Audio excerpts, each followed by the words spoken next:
WWE SmackDown June 28th, 2024 results. Here we freaking go, y'all. The finish, the ending, the climax of this show was phenomenal, and I cannot wait to get into it and discuss it in great detail because WWE returned to Madison Square Garden, a legit sellout. This crowd was phenomenal. There is something so special about a WWE event at Madison Square Garden, the electricity, the energy that the fan base brings. It's like nothing else out there, and WWE typically brings their best product, and they certainly did tonight on SmackDown. I'm going to go through the entire show, but wow, that main event, that ending is absolutely phenomenal. It's phenomenal.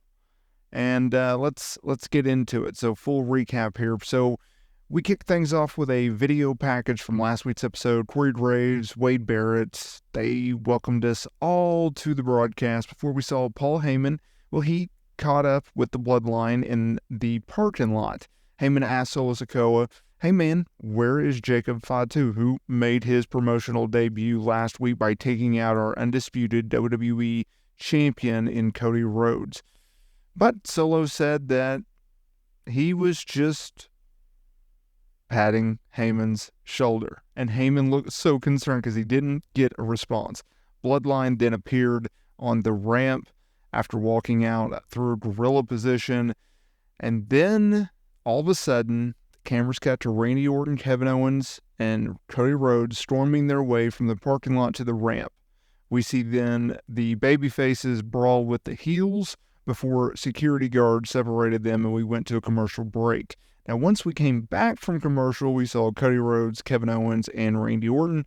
Well, they laid out some security guards before they called out the Bloodline in the ring and promised to take them out for good. Nick Aldis, he came out on the ramp with an army of police officers.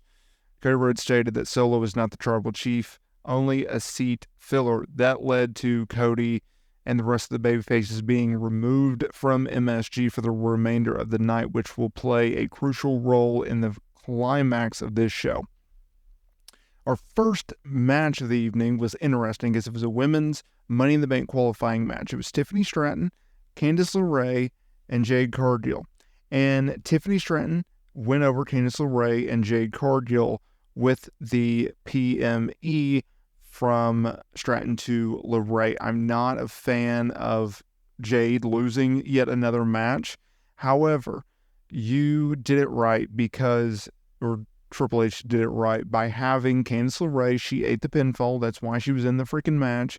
Tiffany Stratton is better placed in the Money in the Bank qualifier, or as a winner of a qualifier, and in the match, she's going to do really good stuff in this match, and she's going to bring an element that is a little bit more athletic.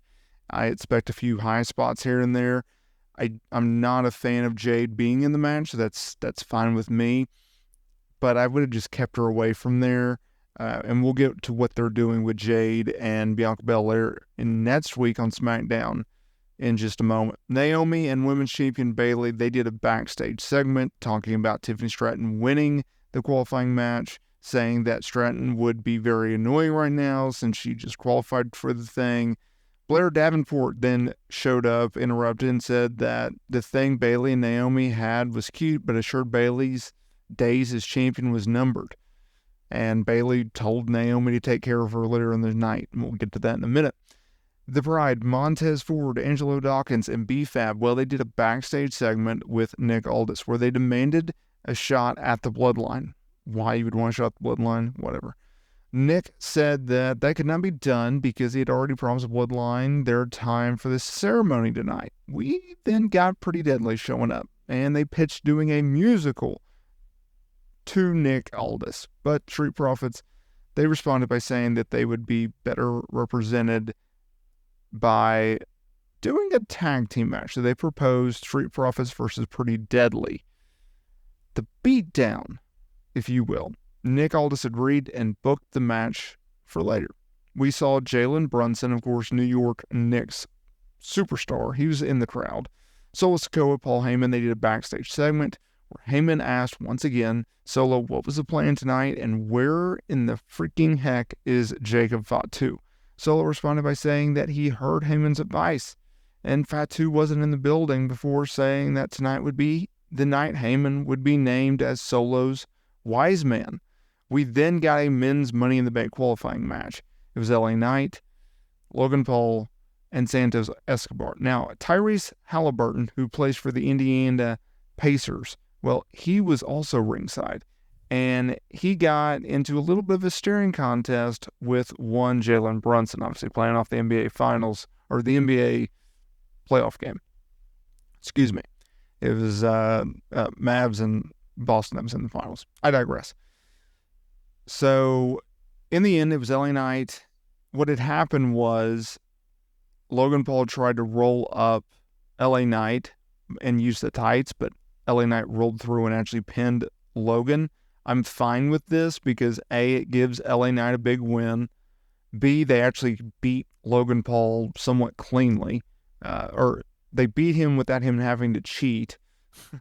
And we all know that Logan Paul will cost LA Knight in the Money in the Bank qualifier, or the ladder match, I should say, at Money in the Bank, and then that'll lead to a SummerSlam match. So we'll get to that. There was a backstage segment with Baron Corbin and Apollo Crews. They spoke about the Money in the Bank ladder match coming up before Carmelo Hayes walked up. Hayes said that he was the only Carmelo in MSG to have won a world title, before telling Crews and Corbin not to count him out of winning Money in the Bank.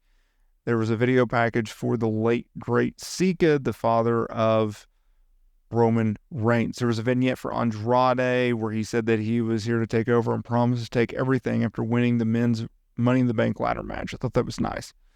Our final match of the evening was a women's Money in the Bank qualifier. Naomi went over Blair Davenport and Indy Hartwell, as one would expect her to do so. She won with a full Nelson bomb. It happened when Jade Cargill attacked Indy at ringside after interference earlier in the night, and this allowed Naomi to pick up the win. We got a backstage segment with DIY where they were interrupted by Austin Theory. They played up on the history between the three. Gargano continued to emphasize that Waller was just using Austin Theory, but this was a trap, as Waller attacked Gargano and Ciampa from behind. Now, that's where things get interesting, because two quick things. So next week's SmackDown, you got Belair and Cargill going up against LeRae and Hartwell, and then you have the WWE Tag Team Champions Grayson Waller and Austin Theory defending against DIY. Now, main event time, okay? It's very interesting because this freaking match, this freaking segment was absolutely phenomenal. I cannot say more glowing things about this. It was so great. So they did a Bloodline segment.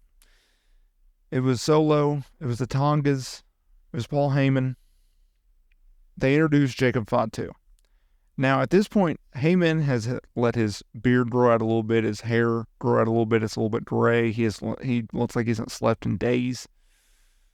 Fatu came out, has a great entrance. Everyone acknowledged Solo as their tribal chief. This was the first time this happened. And then they brought out the red necklace. And I know there's a specific terminology for this, but I cannot think of it off the top of my head.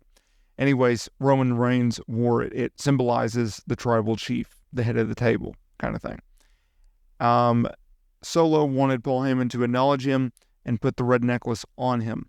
Heyman said that Solo wasn't the tribal chief, right? He refused to acknowledge him. This led to Solo hitting a Samoan spike to Heyman, who sold it perfectly. Fatu hit a splash to Heyman off the top rope. And then everyone in the Bloodline, because it took everyone, they power bombed Paul Heyman through the announce table. And that is how we ended the June 28th, 2024 episode of SmackDown. Freaking phenomenal. Let me know down in the comments there below, what do you think about this? I think this was one of the best episodes of SmackDown in quite some time. I really, really do. That main event was awesome.